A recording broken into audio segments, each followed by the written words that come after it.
Hello, this is a support tutorial for my giant whale shark pattern. Here I'll be demonstrating two different techniques. One is how to align the placement of the eyes, and two is the mouth shaping.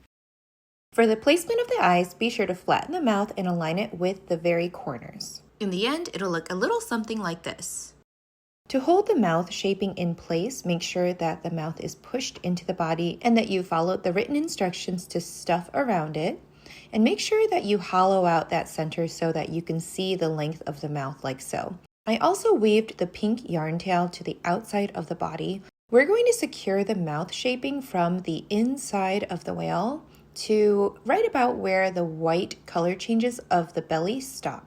This is the least noticeable spot so that we don't create unwanted indentations in the whale's body. The trick here is to make sure that your tension is loose. And the reason why we stuffed it before doing this step is because it can get really tricky to get into those spaces after doing so. So notice that I'm leaving a little bit of slack here and just going along that last row.